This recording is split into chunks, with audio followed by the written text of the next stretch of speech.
예, 반가로 9번 납세 의무자부터 한번 보시죠. 반가로 9번과 반가로 10번 납세자는 묶어 놓으십시오. 반가로 9번 납세 의무자, 반가로 10번 납세자. 얘들 둘을 구별을 하면 되는데 요 두 개를 묶어가지고 빈칸에다가 그림을 하나 그려 놓으십시오. 납세자가 이렇게 있으면 납세자의 범위에 납세 의무자가 포함됩니다. 납세 의무자. 그리고 여기는 원천징수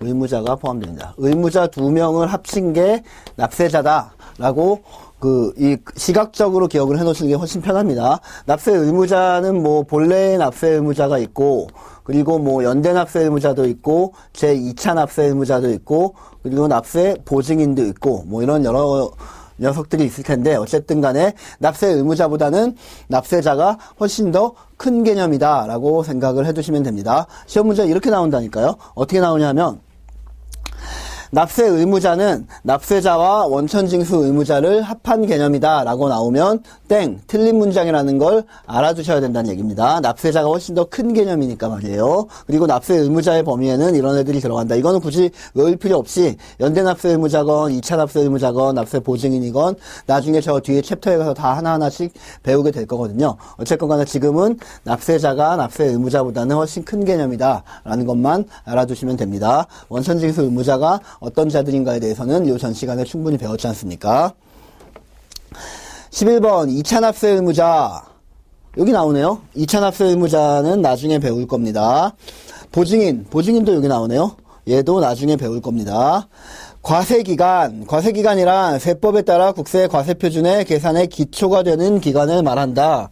말 나온 김에 우리가 배워야 될 주요 법에 대해서 과세 기간을 한번 정리를 해볼까요? 우리가 배워야 될 법이 이 국세기본법 끝나면 소득세라는 걸 배우고요. 그리고 법인세라는 걸 배우고요.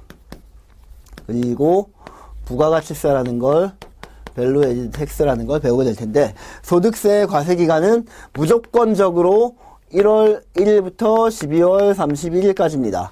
그러니까 우리가 연봉이라는 개념도 있고 그런 거 아닙니까? 1월 1일부터 12월 31일까지 개인 갑이라는 사람이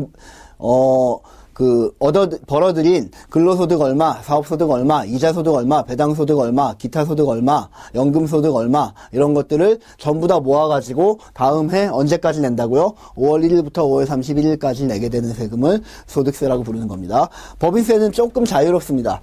소득세는 개인이 선택을 할 수가 없는데, 법인세 같은 경우는 법전 용어를 그대로 말씀드리면 1년을 초과하지 않는 범위 내에서 법인에서 정관 등으로 자유롭게 선택할 수 있게 해놨습니다. 예를 들어서 대부분의 대한민국 90% 이상의 법인들은 1월 1일부터 12월 31일까지로 그냥 달력에 따라서 하는 게 보통인데, 특정한 법인들은 어떻게 하냐면은 3월 1일부터 다음 해 2월 28일까지로 하는 법인들이 있습니다. 예를 들면 은행이나 아니면 회계법인이나 이런 특정한 법인들은 다른 애들이 다 끝나고 난 다음에 하는 게 편하거든요.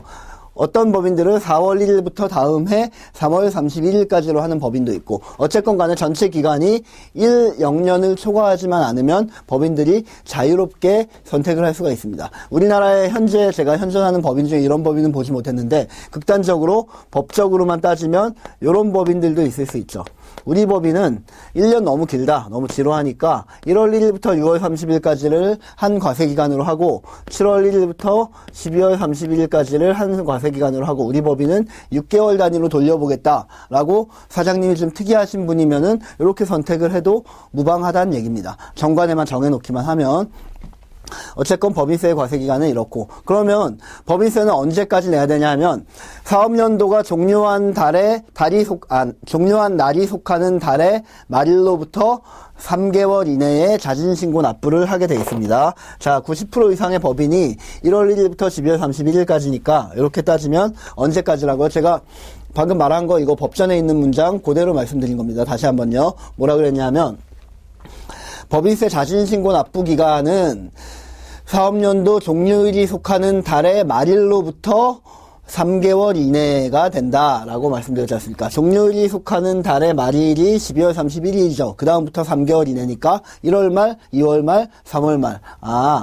1월 1일부터 3월 31일까지 요때가 신고하고 납부하는 기간이 되겠네요. 얘는 다음 해 5월 1일부터 5월 31일까지가 신고하고 납부하는 기간이 되겠고요. 부가가치세 같은 경우는 특이하게 1년을 2개로 쪼갭니다.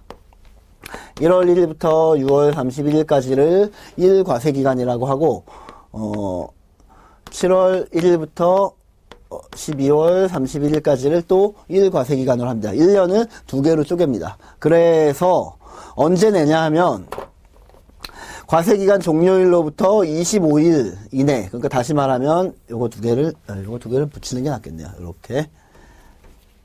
자, 이렇게 하면 얘가 1과세기간, 얘도 1과세기간, 1년을 2개로 쪼갰습니다. 부가가치세는 원래 1년에 이렇게 원칙적으로 2번씩 내는 겁니다.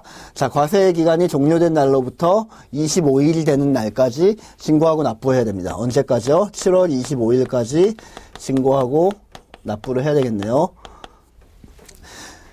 이때는 12월 31일 과세기간 종료일로부터 25일 이내니까 1월 25일까지 신고하고 납부해야 되겠네요. 이렇게 1년에 2번 내는데 원칙적으로 일정 규모 이상의, 특히 법인 같은 경우에는 1년에 2번 내는 것도 조금 너무 텀이 길다라고 해가지고 각 과세기간을 반씩 쪼갭니다.